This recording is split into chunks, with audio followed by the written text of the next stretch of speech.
Paz de Cristo, boa noite. Hoje, 22 do mês de maio, né? 2015.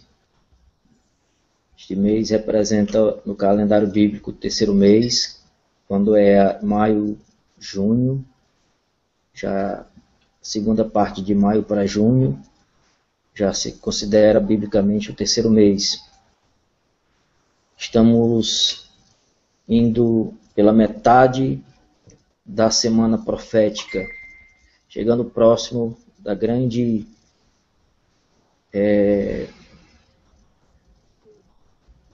do que está para vir, né? Que é tão grande que a gente não tem nem palavra para definir o que está para vir a partir de 2017. Se tivermos que fazer algo hoje, o dia é agora, né? O mês é agora, o ano é agora, o tempo é agora. Felizmente, por nós estarmos aqui numa guerra espiritual, que não é nada fácil, é uma grande luta, criamos inimigos, conflitos, porque falamos coisas que as pessoas não querem ouvir.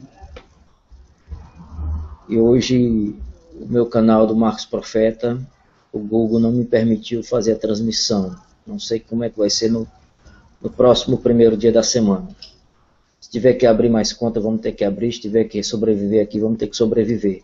Só não queremos estar na grande tribulação. Que esta parte fique para aqueles que vão estar contra esta verdade. Vamos orar para que Deus nos dê uma palavra de sabedoria, nos dê uma calma, porque tive o estresse antes de começar, para que Deus tome a posse desse trabalho. Pai amado, Pai querido, Deus grande e maravilhoso, Deus eterno, Deus tremendo. Estamos iniciando mais um trabalho na Tua presença, Pai querido. Mais um momento, mais uma obra. Que Tu possas dirigir todo esse trabalho, que esta verdade seja transmitida do Brasil para o mundo. Que as pessoas possam ser avisadas e não dizer que não foram avisadas. Porque Tu não podes mudar a Tua palavra. Que nela está escrito que nada acontecerá sem que primeiro Tu avises através dos Teus profetas escolhidos. Por isso, ó Deus, usa-nos para o Teu reino, para a Tua grandeza, sempre para Ti. Nós somos nada, muito pouco, apenas pó, mas Tu és tudo. Que seja para Ti tudo. Amém. Louvado seja Deus. Para nós sermos mais breves sobre este evento,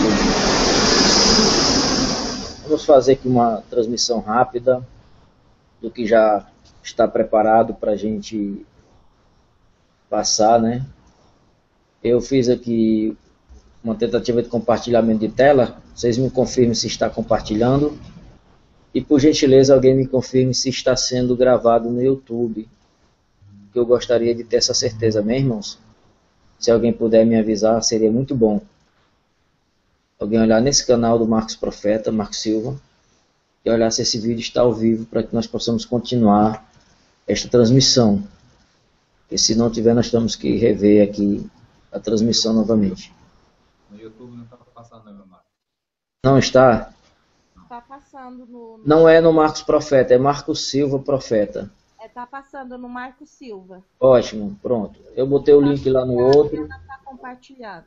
Botei o link no meu Marcos Profeta e nos Face, né? Se as pessoas não quiserem assistir, não quiserem ver, a nossa missão é transmitir, é repassar essa verdade. As pessoas vão prestar conta com Deus. Nós só temos a obrigação de fazer isso. Muito bem. Vamos para o primeiro vídeo que nós preparamos, porque no próximo primeiro dia da semana, nós vamos estar transmitindo o Hangout, né, sobre a imagem da besta. E o assunto que está sendo preparado para o próximo Deixa eu só ver aqui uma coisa. Eu queria só controlar aqui os microfones. Se os irmãos tiverem com os microfones tudo desligadinho, ajuda, tá bom, irmãos? E o assunto é o falso Messias alienígena, ou seja, extraterrestre, ou seja, demônio, anjo caído, que será anunciado pelo Papa, ou seja, quem representa o Vaticano é o Papa. E este vídeo nós só vamos comentá-lo sobre este assunto no próximo culto, né? No próximo primeiro dia da semana, às 17 horas. Então hoje nós não vamos tratar dessa questão. Hoje nós vamos falar sobre, no caso, porque já está havendo as 7 semanas dentro da sua plenitude, né? As 70 semanas. As 62, as 69, todas as semanas se cumpriram já. Estamos dentro da última para completar 70. Então, nós postamos hoje algo no meu Google Mais sobre essa questão. Tem um rapaz aqui, um filho da Laodiceia, religioso, criado no sistema podre e que vive mendigando em hangout, em vídeo, atrás de informações de profetas, de mestres, de servos. E ele tenta adivinhar a possibilidade de essa última semana acontecer lá para 2015, 2021, por aí. Porque ele acha que a igreja vai sair antes dos 7 anos. Ora, isso é incompatível com a verdade. A igreja sairá antes dos 3 anos e meio. É quando o sacrifício contínuo será tirado. Está lá em Daniel. Ou seja, a retirada do sacrifício contínuo é a saída de Cristo, cabeça, igreja, corpo. É o sacrifício contínuo na terra. É a obra de Deus através de Cristo e igreja. Isto é o sacrifício contínuo. E Daniel diz que após a retirada do sacrifício contínuo, haverá 1335 dias, que corresponde a 3 anos e meio mais 2 meses e meio. Ou seja, é o período profético que vai de julho de 2017 a Páscoa de 2021, que é quando termina 2020 e inicia 2021. Ou seja, a era 2013, 2017, 2020, a era dos 7 anos. E aí, 2021 entra como um novo milênio. É quando encerra todos os períodos proféticos para Deus inaugurar o milênio profético. E aí, neste período aí, inicia-se o novo tempo que Deus tem para a humanidade. A paz a partir do milênio de 2021. Então, até esse período de 2020 é a semana profética. Então, eu anotei algumas coisinhas aqui que nós podemos aqui fazer umas observações, né? O questionamento dele é de quando falta, né? Se já falta, quando será? Então, nós temos a resposta para aqueles que querem a verdade, né?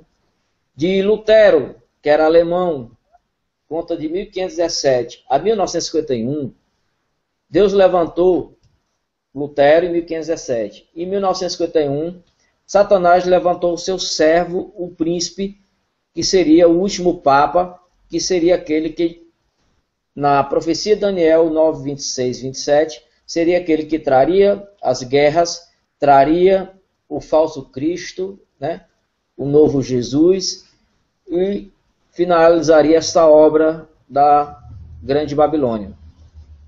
É o Bento XVI. Tá?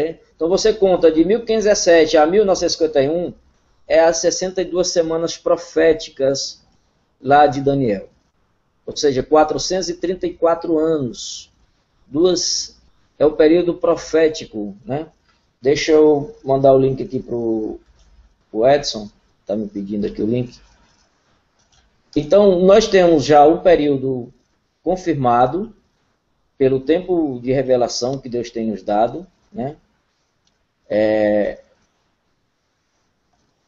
O período profético que corresponde aos 7 anos da última semana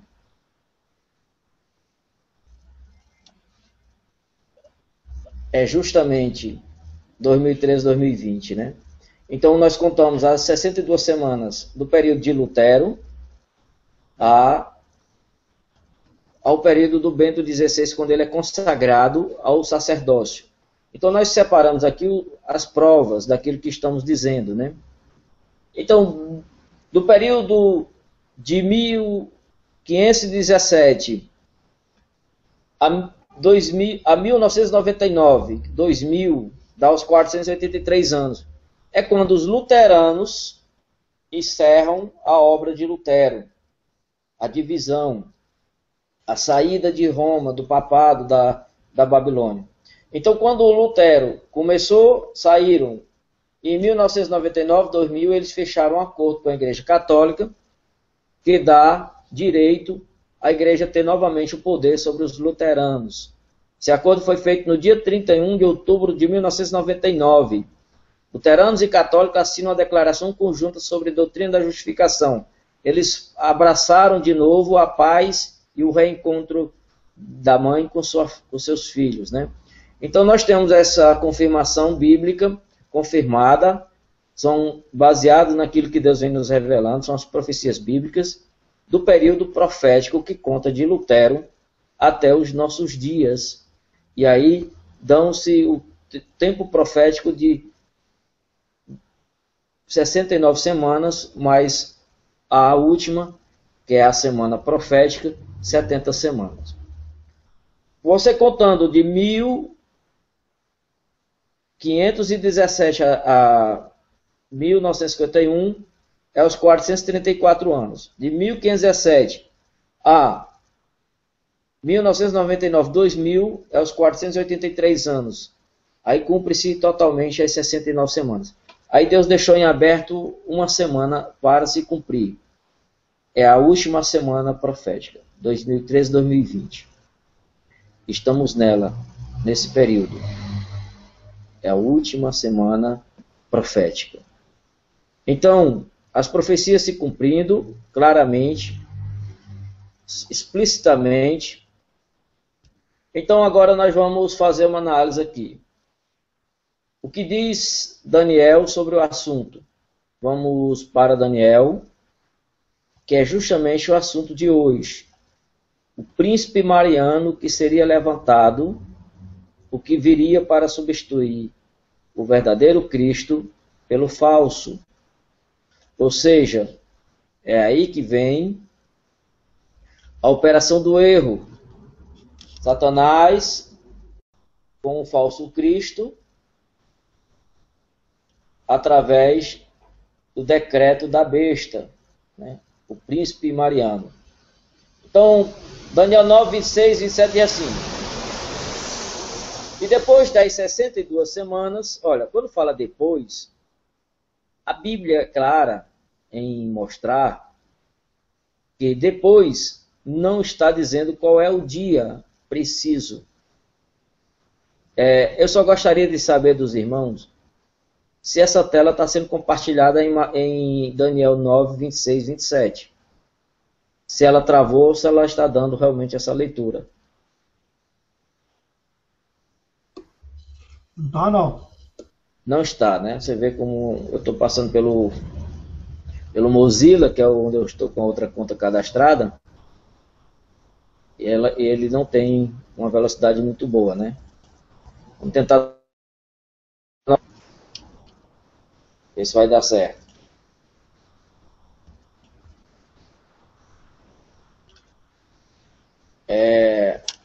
Já era para estar sendo compartilhado aí. Agora está aparecendo. Daniel 9, 26, 27, é isso? É o que está aparecendo para todos vocês? Sim, ok. Pronto. A minha aqui está preta, mas já que está aparecendo para todos aí, porque está normal, né? Para mim não está aparecendo não. Mas vamos para lá. Depois das 62 semanas, depois, não diz a data, será cortado o Messias, mas não para si mesmo. Ora, se esse Messias é cortado, não é para si mesmo, está dizendo que não é um período favorável ao Cristo. Não será o período dele próprio agindo. Não é para si mesmo. Ou seja, é alguma ação contra o Messias. E o povo do príncipe que há de vir destruirá a cidade e o santuário. E o seu fim será com uma inundação e até o fim haverá guerra. Estão determinadas as assolações. Então, quando você vai, o dogma de Maria, ou seja, o que é o dogma de Maria, segundo a Igreja Romana, né? O que é o dogma de Maria? A Igreja Romana, em 1950, ela decretou o seguinte dogma, que Maria foi assunta ao céu, ela ressuscitou, e aí, como Cristo, ela foi aceita com espírito e corpo completa para reinar no céu e na terra. É uma mentira porque a Bíblia não fala isso, mas foi um dogma criado pelo Papa Pio XII em 1950 e decretado já a partir de 1954, esse dogma da Assunção de Maria. Então, observe bem. Nós vimos no vídeo anterior que o escolhido para anunciar o alienígena, né, o extraterrestre, ou seja, anunciar o Salvador que virá, foi escolhido o Papa. Ou seja, o Papa é o escolhido para anunciar.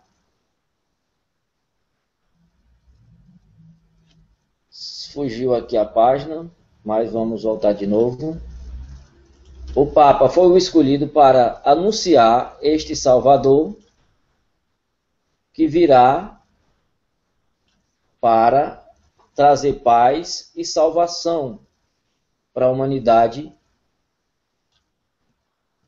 que nós já estamos anunciando há um certo período, que se refere a Maria como rainha e o reverendo Moon como filho, o novo Jesus, né?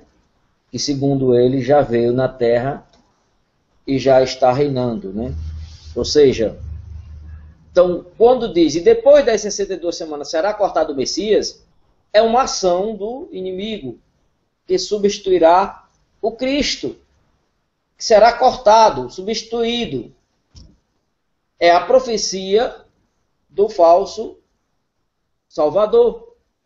E quando foi que isto aconteceu? 1950 para 51, quando o dogma mariano foi decretado. E Maria foi, segundo a igreja, coroada como salvadora da humanidade. Ah, irmão, mas a Bíblia diz que é só Cristo e que a Igreja Católica não tem isso, não. A Igreja Católica não diz que Maria salva. Maria apenas é uma venerada, é admirada. Aí vocês precisam sair das cegueiras religiosas, das mentiras religiosas, tirar aquelas viseiras colocadas em burros, em animais, tirar isso dos vossos entendimentos, para que vocês entendam essa mensagem que Deus tem me levantado para vos dizer, para vos revelar. Então Maria foi assunta ao céu, segundo eles, ressuscitou, foi assunta, agora reina com Deus e o Filho. É a rainha dos céus reinando sobre a humanidade. É contraditória as Escrituras. E aí quando nós pensamos em rainha dos céus, não é coisa boa das Escrituras. Por que Deus trouxe grande julgamento contra o povo de Israel nos dias de Jeremias? Estavam adorando a rainha dos céus. Toda a história bíblica mostra que há uma rainha, uma deusa sendo adorada pelos pagãos, e ela termina sempre corrompendo os filhos de Deus. É o grande mistério que Deus vem nos revelando. A verdadeira face, verdadeira identidade de Satanás. Então vamos mostrar os vídeos que nos provam isso que estamos falando, né? Então nós vamos ver isso aqui, ó. Vamos começar a mostrar aqui de forma breve tudo isso aqui. Deixa eu desligar minha web para facilitar o tempo, até porque esse site também não está permitindo. Então vamos ver o dogma da Assunção de Maria, decretada pelo Papa Pio XII em 1950. Então vamos conferir aqui um pouquinho dessas imagens.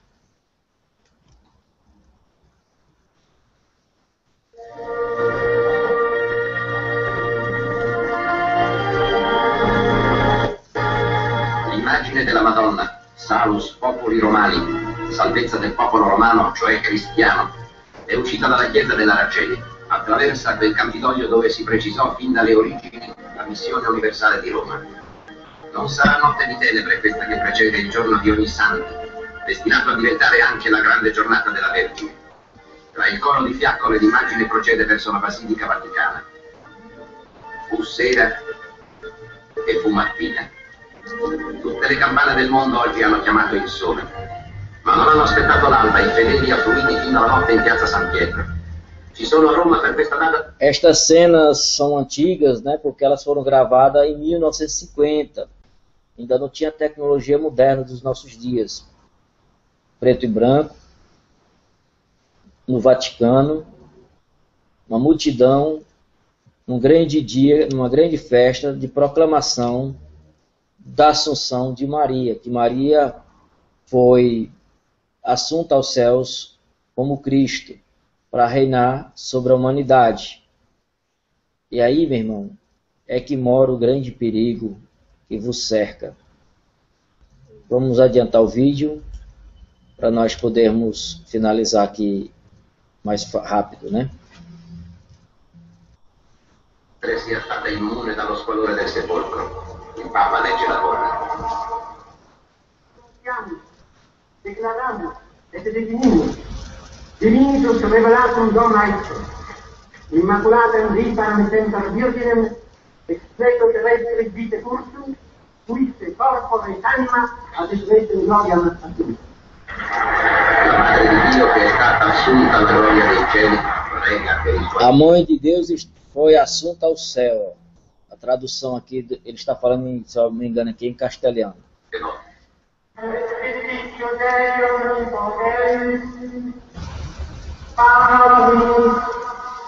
Bom, então, isto aconteceu em 1950. Quem conhece nossas profecias, temos sido enfáticos em vos alertar a operação do erro que a Igreja Católica está organizando, preparando para a humanidade. Maria no lugar de Deus, a Deusa Mãe no lugar do Deus Pai, o falso Cristo, o novo Jesus no lugar do verdadeiro. É aí que o Messias será cortado. Então ele já foi substituído por Maria, pelo povo mariano. Isso já aconteceu, essa profecia já se cumpriu. Ou seja, no céu, Cristo reinava para a Igreja Católica, à direita de Deus, e Maria não. Desde 1950, lembrando que o último vídeo que tratando dessa questão, primeira parte, nós mostramos a queda de Satanás na Terra em 1947. Ou seja, em 1950, iniciou todo esse projeto maligno de Maria como a grande salvadora da humanidade. Então observe que Satanás hoje se encontra na Terra na área 51. Por que 51? Tem um código que em 1951 é quando conta os 70 anos. Até 2021 encerra o ciclo de 70 anos. Este é o grande mistério que nós estamos revelando para vocês. Ou seja, os 70 anos do anticristo, do Bento, quando encerra a sua missão na vinda de Cristo, porque tudo tem que ser em torno dele, desde a sua preparação. Ele foi iniciado sacerdote em 1951, vamos ver as imagens aqui, ó. Então nós vemos que a Assunção de Maria foi em 1950, daí você percebe que existe nessa visão da igreja em exaltar Maria. Deixa eu tentar passar aqui. Estou usando um Hangout no Mozilla de baixa qualidade. Não gosto muito desse, mas foi de última hora. Não estou nem conseguindo passar a imagem aqui. Você vê como é tão pesado esses sites para mim, que até para passar uma imagem eu tenho dificuldade aqui, não vou mentir para vocês. Eu tenho uma internet de 15 megas, um computador bom, mas eu não entendo essas minhas dificuldades de Hangouts, é complicado. Estou aqui clicando 10 vezes, não consigo passar a imagem. Não sei se vão me dar essa permissão. Felizmente, eu estou tendo dificuldade para continuar essa obra aqui na internet, né? Através de Hangout. Mas é a minha missão. Ai da humanidade quando essa boca profética se calar.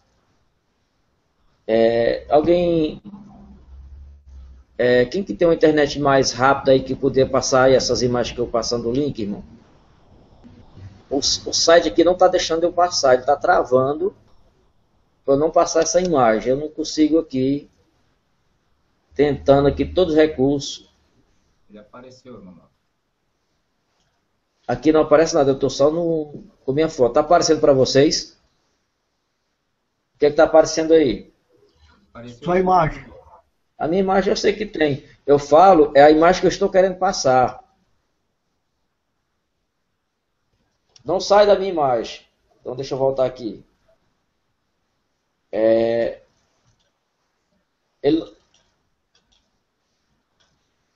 Que é a opção aqui, ó. Ele tem que me dar a opção para fazer a transmissão de imagem, de compartilhar a tela. Ele não está me dando essa opção que eu deveria ter, como eu compartilhei há pouco esse vídeo. O sistema está travando e impedindo de compartilhar essa tela. Então, dentro de um Hangout que você está programando, fazer tudo organizado, é impossível. Agora que liberou. Deixa eu ver, mas eu estou sem. Deixa eu ver se eu consigo aqui novamente.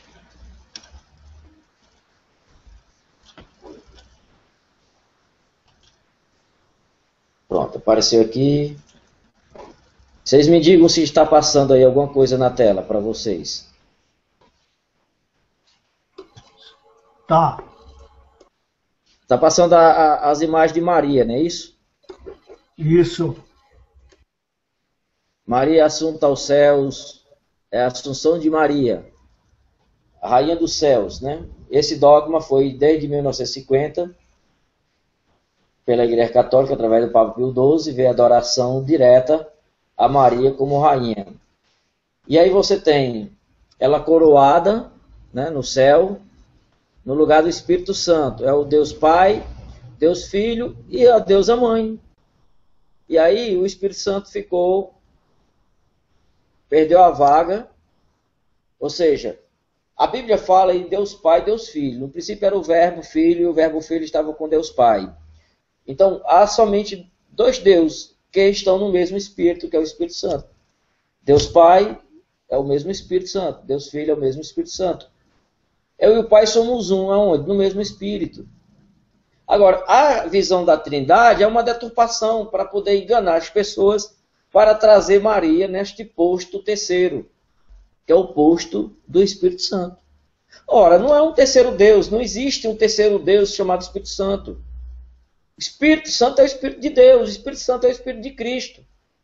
Só existe um Deus Pai e um Deus Filho. Quando fala do Espírito, é o Espírito do Pai ou o Espírito do Filho. É o mesmo Espírito. Por isso que ele diz, eu e o Pai somos um, no mesmo Espírito.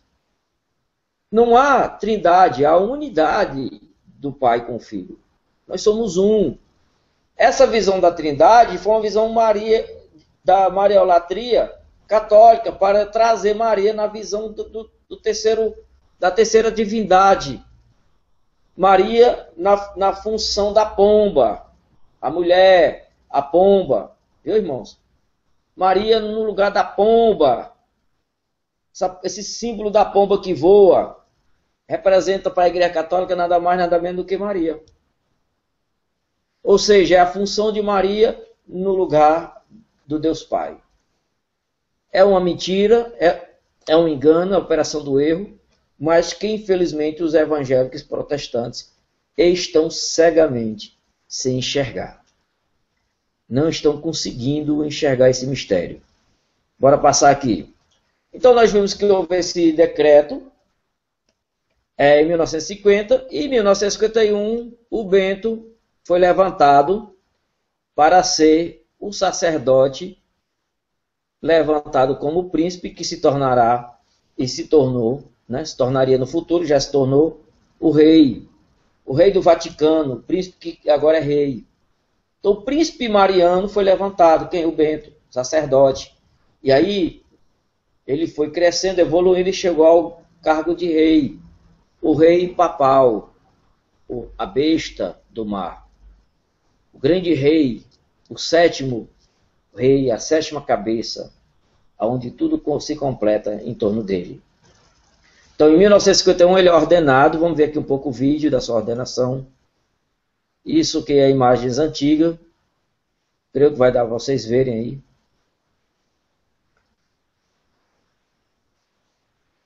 Vocês só me confirmem se estão conseguindo ver o vídeo da ordenação do Bento XVI em 1951.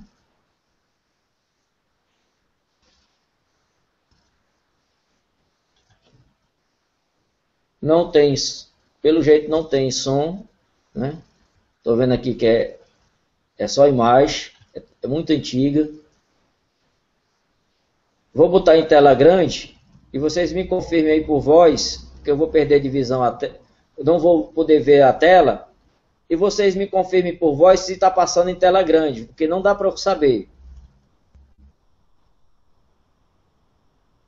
Vocês só vão me ouvir e eu só vou ver essa tela grande aqui, não consigo ver mais nada. Tá passando aí a tela grande? Tá. Tá passando. Este aí é o Bento sendo ordenado em 1951. É quando se completou os 434 anos, as 62 semanas desde Lutero, e aí cumpre-se a ordenação do príncipe do povo que há de vir. O príncipe Mariano, o príncipe do mar. Bento XVI sendo ordenado ao papado futuramente, né? Começou como sacerdote, é o primeiro passo. Depois do sacerdócio vem o papado, né? Mas vem outras ordenanças, bispado e do bispo cardeal é que vem os papas. Então, mas ele começa como sacerdote, lá de baixo. Tornou-se o maior teólogo de todos os papas, né? O grande teólogo de João Paulo II. Então ele foi o grande escolhido para finalizar essa obra mariana, né? Estou passando o vídeo para adiantar aqui o tempo. Então Bento é escolhido, o Papa Mariano, que havia de vir, o príncipe Mariano. Está aqui ele na tela, no canto. Então ele é o grande escolhido para tirar o Cristo verdadeiro, acabar o cristianismo e inaugurar o novo ecumênico mariano com o falso Cristo, né? O novo Jesus.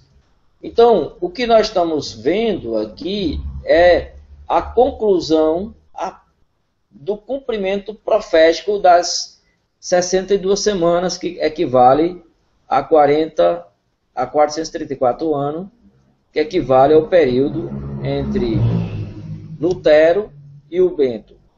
Lutero era um alemão. Então, a obra dos protestantes começou através de um alemão, Lutero, né? Passando aqui de novo, para a gente continuar transmitindo. Então, vou diminuir as páginas para facilitar aqui o desempenho. Já mostramos sobre a Assunção de Maria, ela coroada. Nós já mostramos aqui o dogma, quando ela foi decretada rainha nos céus e na terra pelo Papa Papa Pio XII, em 1950. E agora nós acabamos de mostrar aqui a ordenação sacerdotal do Bento XVI, né? Eu estou tentando passar a imagem, você só me confirme se está passando, viu? Que eu não, aqui para mim não está passando. Tentando clicar aqui para ver se apresenta, né? Tá passando para vocês aí o que é minha foto? Só foto. Pois é, você vê que dificuldade eu estou tendo hoje para fazer essa obra, mas vamos fazer. Contra tudo e contra todos. Nem que não fique 100% perfeita, perfeito só Deus, mas nós vamos fazer. Estou tentando aqui abrir a tela e não estou conseguindo novamente. Abriu.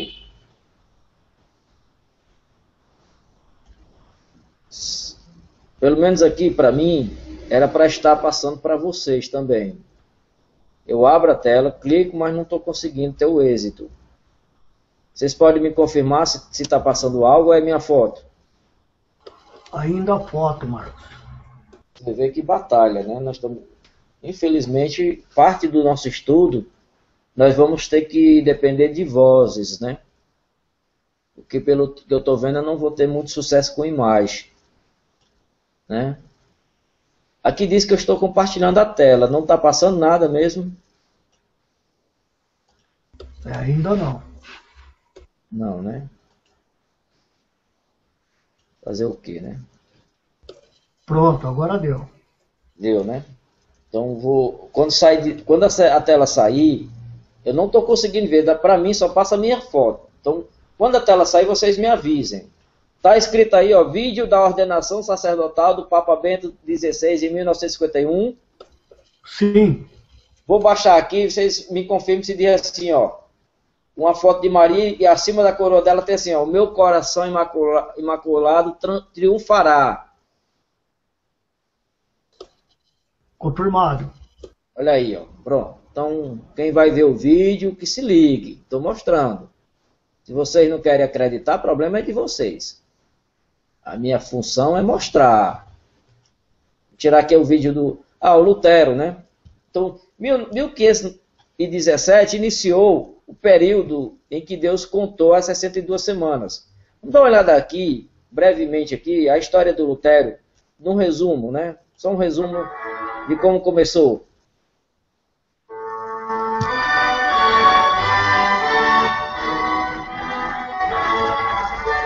Tá passando a imagem? Sim.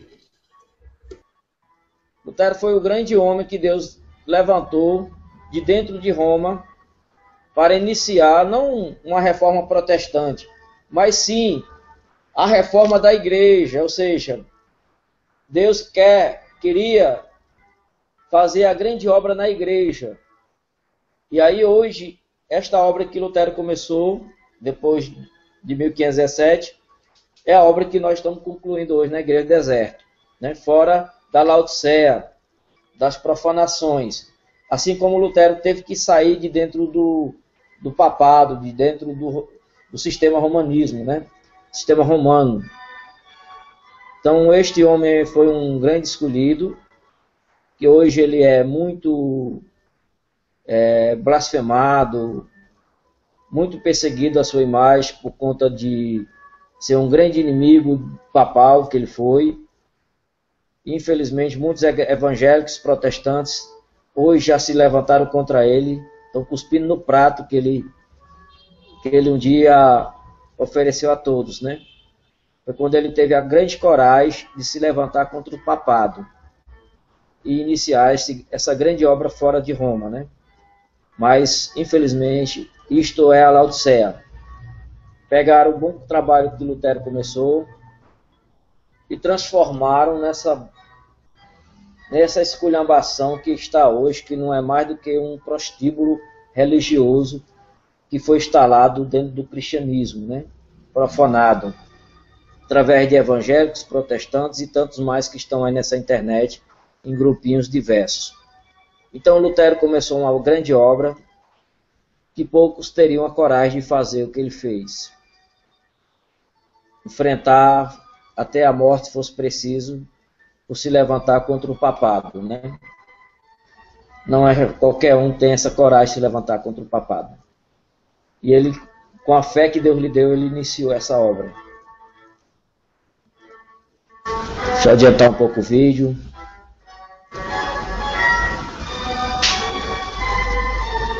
Levantou o povo contra o Papa. Mostrou que o papado era sanguinário, né? Muitos que estavam com ele na época morreram queimados. Deus o guardou, mas muitos morreram, né? Muitos foram perseguidos. Houve muitas matanças depois de Lutero. Foi um grande homem que eu admiro. Ele tem a minha admiração, né? Então, infelizmente, os cristãos estão caindo num grande abismo que chama-se Maria. Maria e o Vaticano II. Vamos falar hoje esta questão, porque no próximo culto nós vamos falar sobre a deusa mãe. Apocalipse 17. A grande mãe das prostituições, a mãe das meretrizes, a grande mãe Babilônia, assassina dos santos. Aí uma deusa se esconde na face de Maria. Olha o que é que esse Papa fala um pouco sobre Maria. Eu marquei aqui um tempo de 23 a 35. Vamos ver se a gente consegue ouvir aqui alguma coisa. 23 e 28. Deixa eu ver aqui onde eu marquei. Vamos. Mas não termina por aí.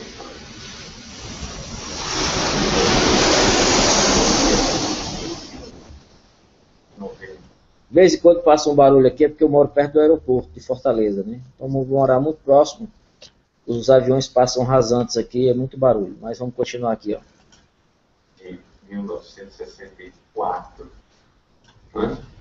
Portanto, nós estamos aí comemorando no próximo dia 21 de novembro, né, o aniversário desta Constituição lumengense.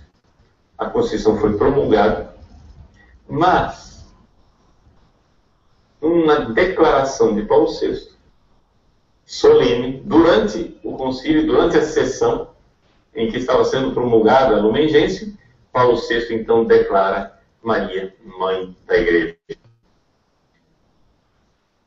Vejam, aqui... Irmãos, fiquem atentos. É muito importante o que nós estamos revelando para vocês. No Vaticano II,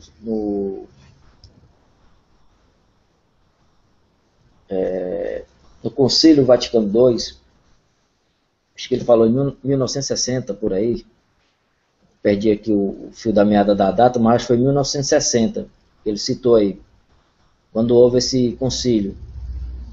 Foi decretado para a Igreja Católica que Maria não era apenas uma serva, apenas mais uma da Igreja, mais uma irmã, mais um membro da Igreja. Maria era mãe da Igreja, não apenas mãe do Cristo. Fique atento, é a grande mãe que a humanidade vai ter que aceitar.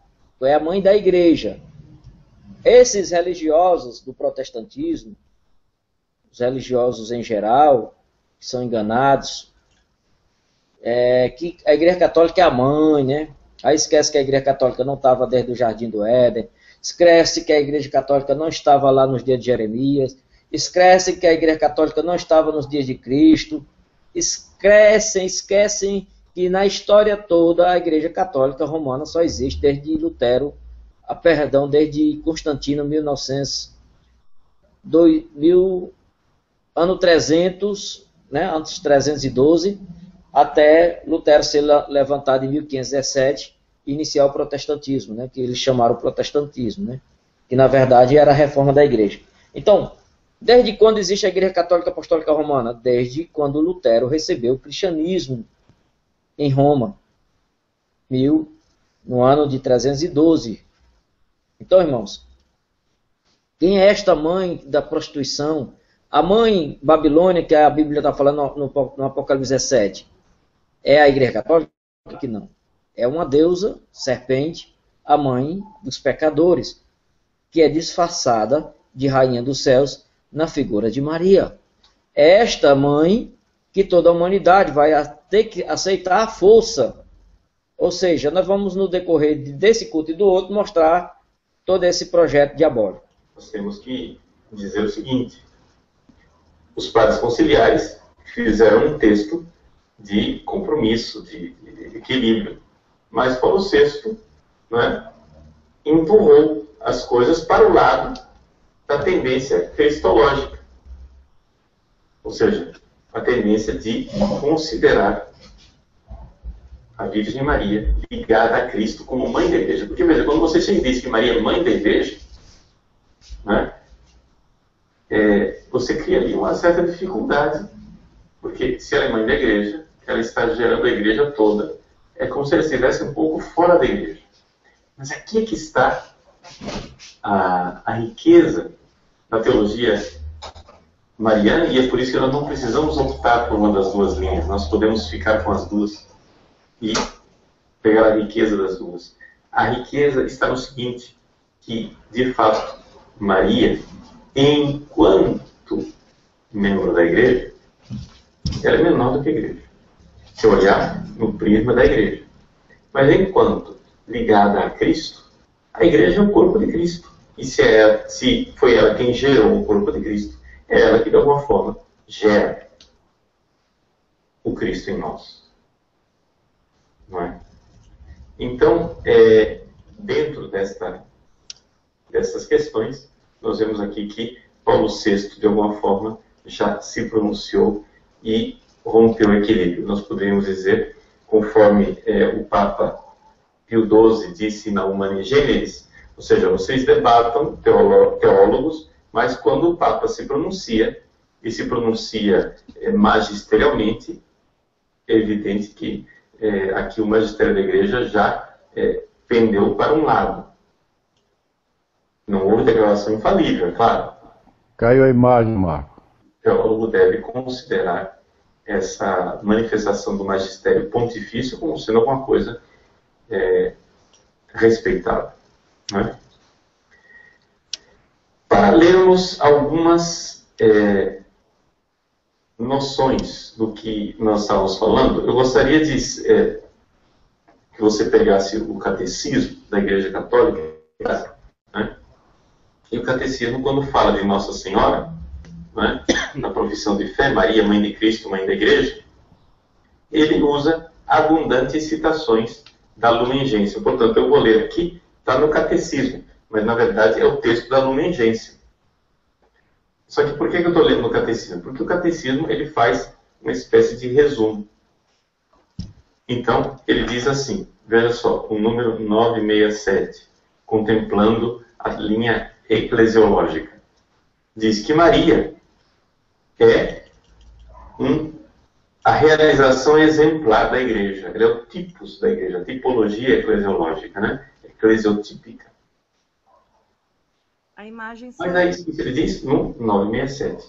Mas logo em seguida, no 968... Irmãos, compreendam bem.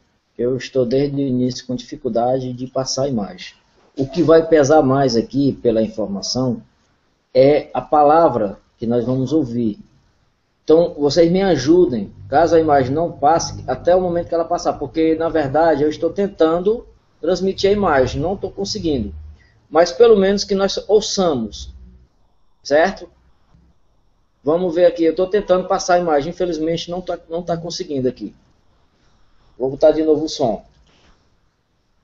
Enquanto isso, eu estou tentando passar a imagem. Cita o concílio, dizendo assim, mas o seu papel em relação à igreja e toda a humanidade vai ainda mais longe. Não é só eclesiotípico. De modo inteiramente singular, pela obediência, fé, esperança e caridade, ela cooperou na obra da salvação para a restauração da vida sobrenatural das almas. Então, nós estamos falando aqui que Maria tem algum papel salvífico.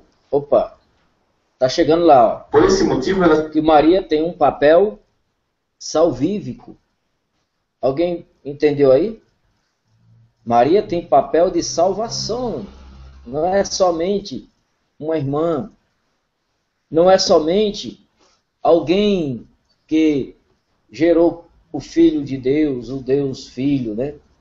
Ela é também salvadora da igreja.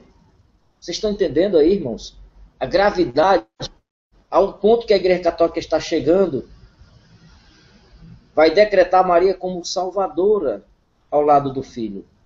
E aí é que vem a pegadinha, que é o falso Cristo, que vai pegar tanto os católicos, evangélicos, protestantes e todos os religiosos de surpresa, porque virá uma deusa serpente para reinar na terra. Maria não é a Maria das Escrituras, é Satanás transfigurada, e um falso Cristo que vai aparecer no lugar do próprio Cristo, que é o verdadeiro Salvador. Então, irmãos, vamos ouvir mais um pouquinho aqui, ó. Se tornou para nós mãe na ordem da graça.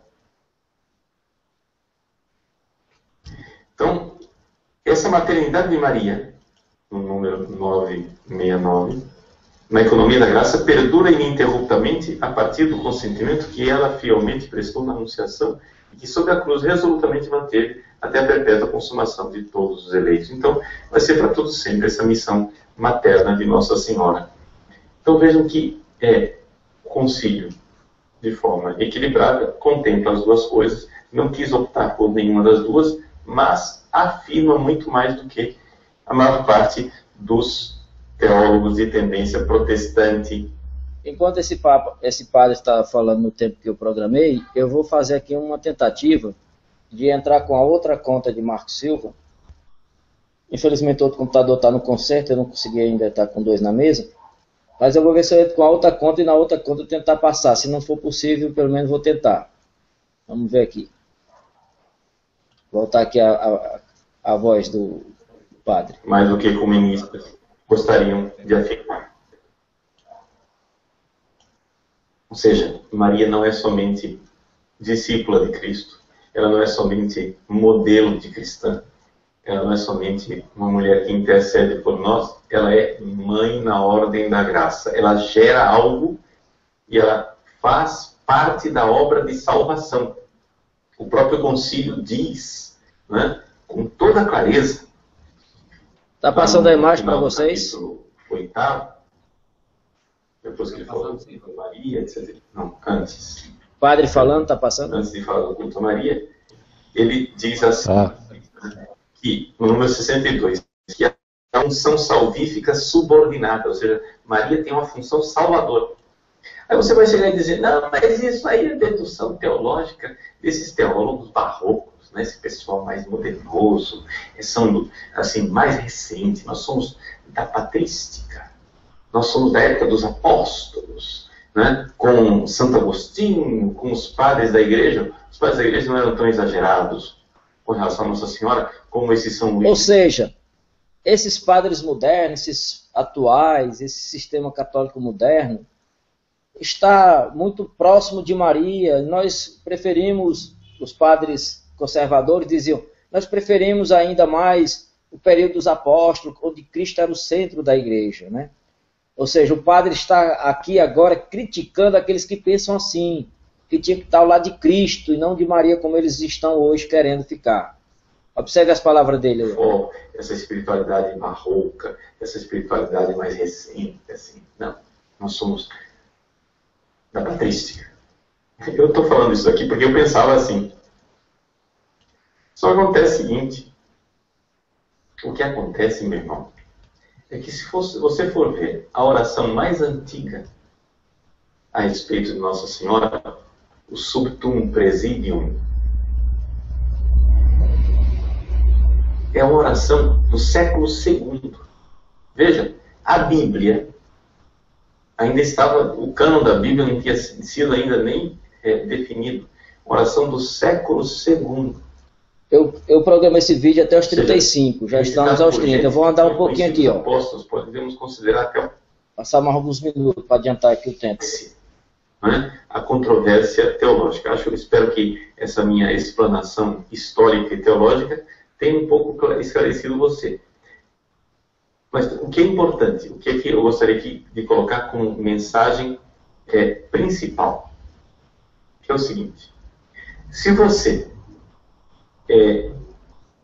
como eu, um dia fez parte desta visão mariana puramente eclesiológica, ou seja, Maria como membro da igreja igual aos outros, só que maiúsculo, e você cresceu para esta outra opinião teológica, mas voltada para Cristo, em que Maria ela tem um papel especialíssimo que nenhum outro membro da igreja tem. Porque ela gerou na história o verbo eterno, coisa que só o Pai fez no céu, ela fez na história. Enquanto o Filho está no seio do Pai, aqui na terra, o Filho esteve no seio de Maria. Pois bem, essa é a realidade única de Maria. Não é? Se você cresceu nisso, se você evoluiu para esta posição, como eu fiz, como eu mudei. Bom, o tema do Vaticano II, foi em 1960, foi centralizar Maria, não apenas para a Igreja Católica, ou seja, deixar de ser uma coisa exclusiva da Igreja. E aí Maria passou a ser algo que tem que pertencer a todas as demais igrejas e religiões. Vendo o que na tela por enquanto? A mesma figura do Papa? Do Padre? Sim. Pronto. Então, essa aqui, ó, o código é Maria e o Vaticano II, isso aí é o Concílio do Vaticano, né, que houve em 1960, 62, uma coisa assim. Então, qual foi a ideia? Anunciar Maria não apenas para dentro da Igreja Católica, ela ser mais abrangente para abraçar todas as igrejas e religiões. É onde há a preparação do ecumenismo, né? Maria, mãe de todos, né? Então vamos passar aqui mais um vídeo. Deixa eu confirmar aqui mais uma passagem de vídeo. Então, profecia se cumprindo aqui, ó. Observe que nós temos desde o início dito que quem vai fazer essa obra de levar Maria a todas as igrejas, religiões, é o Bento, né? Vamos ver aqui um pouco sobre a profecia dos últimos papas. Que aí vamos chegar onde a gente quer no próximo primeiro dia da semana, que é o domingo que vem. E para Roma, ele teve uma visita. Todavia, há um outro profeta cuja profecia aterradora continuou a ecoar pelos séculos e hoje ressoa ainda mais. São Malaquias, que profetizou sobre os papas. Vocês estão conseguindo ver? O bispo que viveu na Irlanda durante o século XII. Em 1139, durante uma visita a Roma. Sim. Não. Diante dele surgiram frases em latim identificando os 111 papas que governariam a Igreja Católica até o fim dos tempos. He uttered 111 Latin mottos. They're supposed to represent the nature, the name, the destiny, or the coat of arms of every pope until Judgment Day. Muitas dessas frases são precisas demais para serem mera coincidência. João 23, o Papa número 107 na profecia, é chamado de Pastor et Nautam, pastor e marinheiro. Antes de se tornar Papa, em 1958, ele foi o patriarca de Veneza, uma cidade marítima. Paulo VI é Flos Floram, flor entre flores. O brasão dele tem flores de lis. John Paul II, who is called De Labor Solis in the prophecies, which means the sun's eclipse, the sun's labor. He's the only pontiff on the list that was born on an eclipse and later entombed during the eclipse. E o Papa número 111, o último na profecia, The Gloria Holiday, from the glory of the olive. That's the current Benedict XVI. Atentem bem para esse detalhe do último Papa, viu, irmãos? No final da lista, Malaquias proferiu uma frase horrenda, desta vez sem número. Durante a perseguição final, o trono da Santa Igreja Romana será ocupado por Pedro o Romano, que apacentará os cordeiros em muitas atribulações, depois das quais a cidade das 7 colinas será destruída e o terrível juiz irá julgar seu povo. O fim. Malaquias está descrevendo o fim da Igreja Católica ou o fim do mundo que conhecemos. Pedro Romano, o último Papa, virá depois do atual Bento XVI. Alguns especialistas acreditam que, como seu título não tem número, eles são um só. São Malaquias, Nostradamus e Maeshiptan desde então se tornaram história. Quem são os videntes de hoje e o que podem nos dizer sobre nosso destino? Bora ver outro vídeo aqui.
Depois de várias votações, aparece na sacada, transformando-se em Francisco, o primeiro Papa jesuíta da história.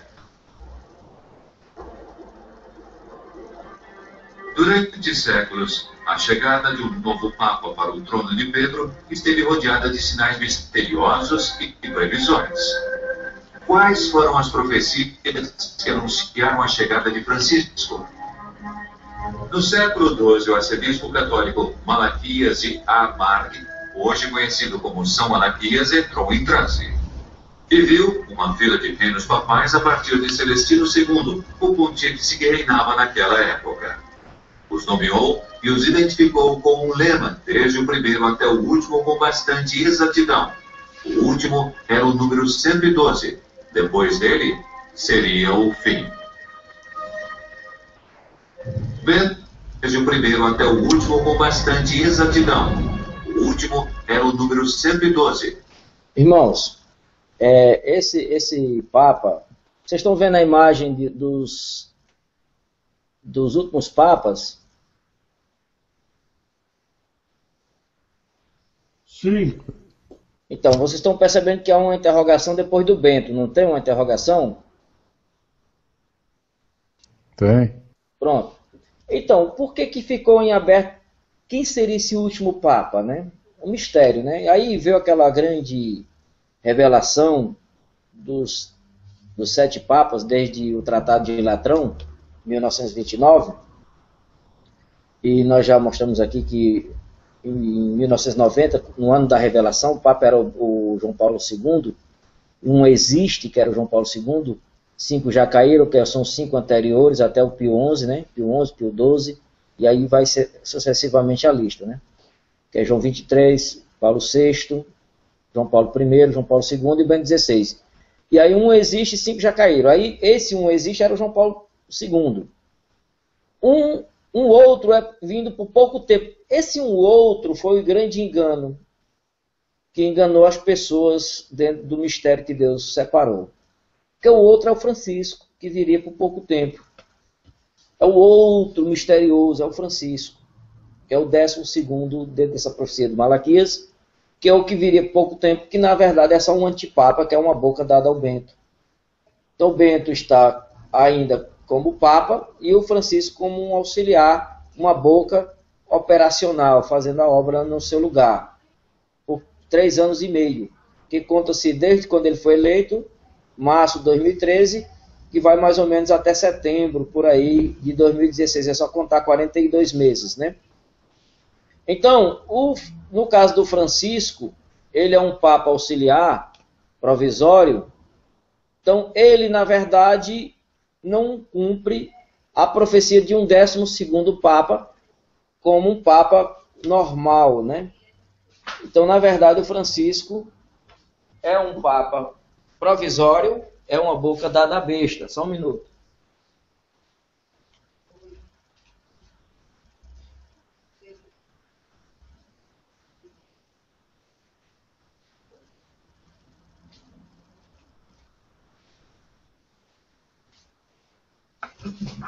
Então, quem é que de fato vai terminar esta obra? É o Francisco ou o Bento? É o Bento que voltará como oitavo na vaga do Francisco, né? É isto que nós vamos mostrar no próximo culto, a ação desses dois em torno da imagem da besta, né? Vamos ouvir um pouco mais o vídeo. Depois dele, seria o fim. Bento XVI era o Papa 111 e Francisco era o 112. Por isso, muitos pensam que ele é o Papa do fim do mundo. Quando Francisco vai à sacada e antes de cumprimentar e pedir ao povo que reze por ele, disse: Os meus irmãos cardeais foram buscá-lo lá no fim do mundo. Essa mensagem do Papa, ela é um aviso. Os irmãos foram me buscar no fim do mundo. Onde é o fim do mundo? América Latina. Brasil será sede deste fim do mundo. Ou seja, a nova ordem mundial será aqui, onde tudo será concluído. O fim do mundo será aqui, na América Latina. É onde a besta virá para o Brasil se instalar, implantar o seu reino provisório de pouco tempo, e aqui Deus finalizará o fim do mundo. Então, por isso que ele diz, foram me buscar no fim do mundo, né? A imagem caiu de novo, não foi, irmãos? Caiu, Marco. Deixa eu ver se eu consigo novamente. Quando ela voltar ao normal, me digam, viu? Então, o Francisco é um papa provisório, uma boca dada ao Bento, para que a obra do Bento seja concluída, né, através de um auxiliar por 3 anos e meio, que depois ele volta e termina o restante da obra, que é os outros 3 anos e meio, para dar 7 anos. Vocês estão percebendo que é a minha foto ou voltou o vídeo novamente? Sua foto. Tá, vou fazer só mais umas 2 tentativas. Pode ser que volte novamente, né? Vamos lá. Então, Francisco é uma boca provisória, período de 42 meses, é o antipapa, que todo este projeto de destruição da Igreja Católica teria que ser feito ou realizado através dele, né? Do Francisco.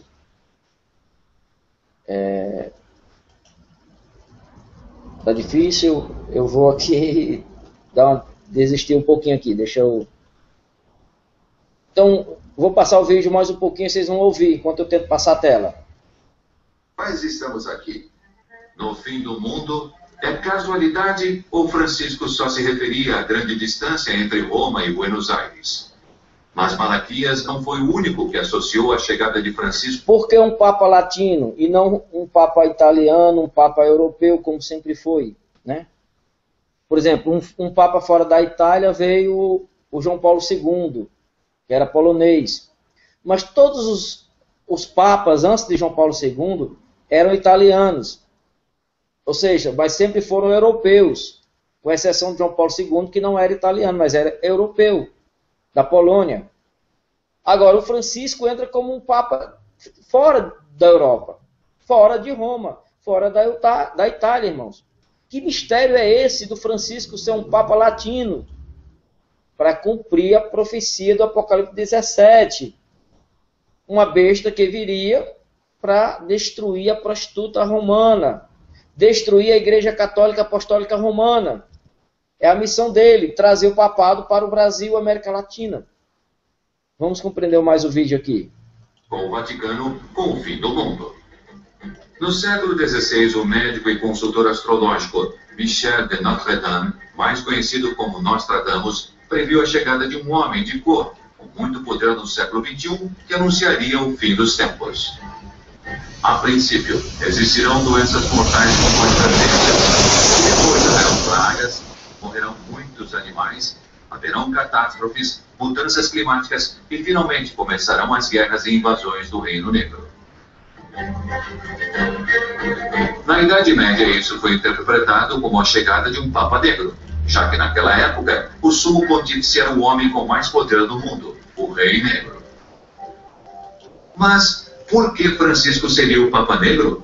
Para muitos, a resposta está na origem jesuíta desse Papa, e o relaciona com a cor da batina usada pelos membros da sua ordem. Se estão procurando profecias, a que mais me agrada é a da década de 60. Um ex-padre da Austrália, um ex-padre chamado Morris West, um popular romancista, escreveu um livro, As Sandálias do Pescador, As Sandálias de São Pedro, a analogia que previu em meados dos anos 60 que haveria um Papa na Europa Ocidental, e no final da sua vida, em 2002 ou 2003, Morris West publicou outro livro chamado Eminência. E em Eminência, novamente falava sobre uma eleição papal, e o que ele previu que um argentino seria o Papa. Então, se quiserem uma profecia, essa é provada e comprovada. Outros vão mais além e falam da relação dos jesuítas com o poder. Através dos tempos, o superior dessa ordem foi conhecido como o Papa Negro pelo poder que tinha dentro da companhia. Poder que se estendia até aqueles lugares aonde os jesuítas chegavam para realizar sua tarefa evangelizadora. Isso muitas vezes inquietava os governantes daqueles reinos e países que viam nos jesuítas um perigo de um poder latente dentro do seu próprio poder. Foram muito questionados e criticados. Napoleão falou sobre eles em suas memórias e advertiu: os jesuítas são uma organização militar, não uma ordem religiosa. O objetivo dessa organização é o poder em seu exercício mais despótico, poder para... Vamos passar outro vídeo, né? A gente acelerar mais o tempo. Então você percebe que o Papa que tem que terminar esta obra é o Bento, e que o Francisco Latino sai de cena para o príncipe de Roma voltar e entrar em ação, né? No caso é o Bento que ressurge como a besta oitava. Bora ver aqui um pouquinho sobre a nova ordem mundial, pelo próprio padre falando, o mesmo que falou de Maria. Eu gostaria de apresentar para vocês, hoje, um livro do Monsenhor Juan Cláudio Sanahúja. É um sacerdote que é jornalista, doutor em teologia, que tem se dedicado muito ao estudo dessa realidade da nova ordem mundial, né? E nós temos a graça de ver publicado no nosso país um livro dele, Poder Global e Religião.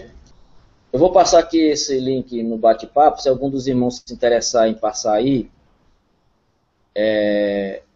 Eu tenho esse e mais um outro para a gente passar esse vídeo através de algum dos irmãos que eu clico na tela de vocês aí. Quem passar esse vídeo aqui, que se pode me avisar que pode passar? Tá no bate-papo. É só clicar e abrir e passará na sua tela. Transmitir aí, ó. Quem souber transmitir. Tem alguém que pode fazer isso? Não, né? O Danilo aqui ainda tinha um pouquinho de...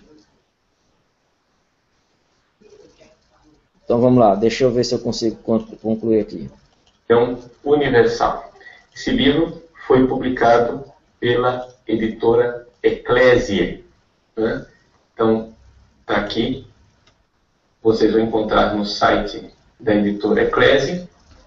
E eu gostaria de tratar do tema desse livro, apresentando o livro como tal, para incentivar a leitura dele para os nossos alunos e para aqueles que acessam o nosso site.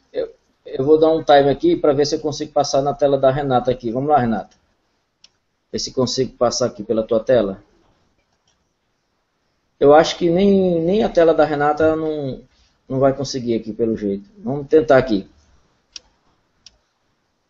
Pronto, a tua tela já está, Renata. Se puder passar o vídeo, é só fazer a transmissão. Compartilhar a tela naquela seta verde, né? Eu já compartilhei. Aqui não está passando não. Aí teria que passar o som e tudo. Nem som está passando. Você abriu o vídeo?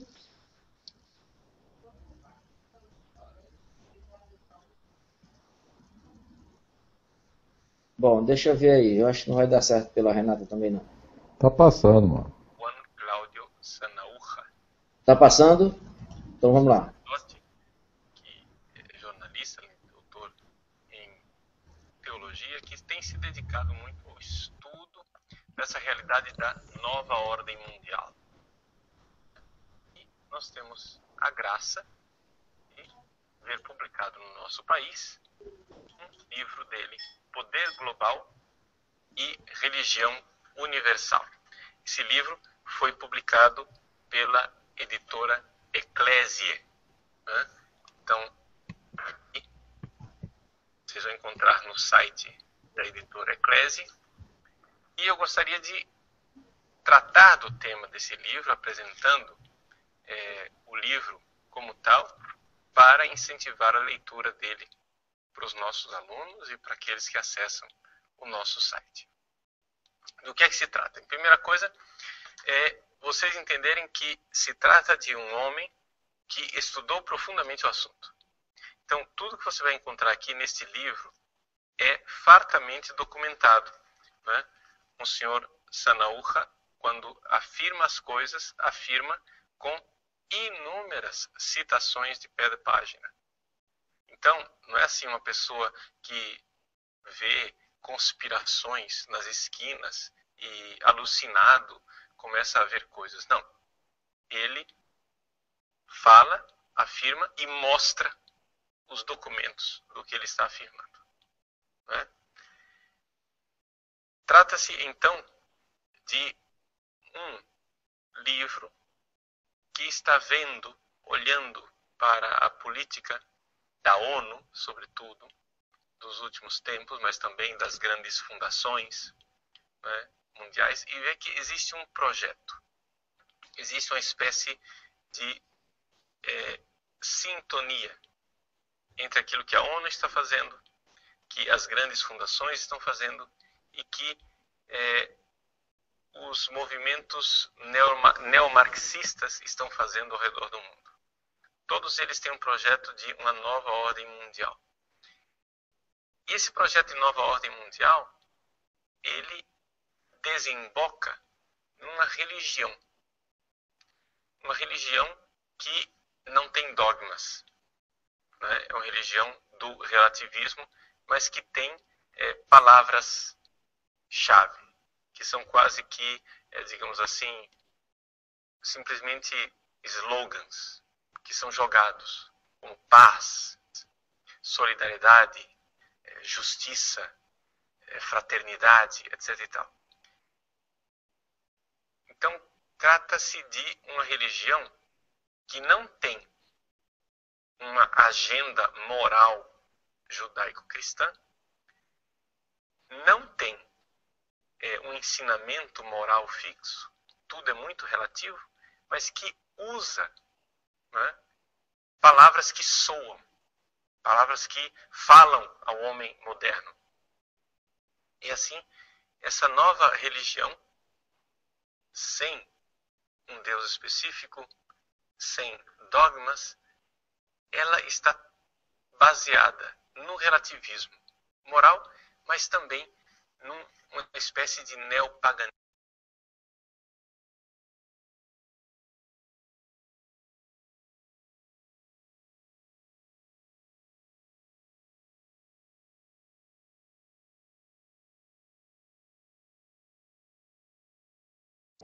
Tá sem som, Marco.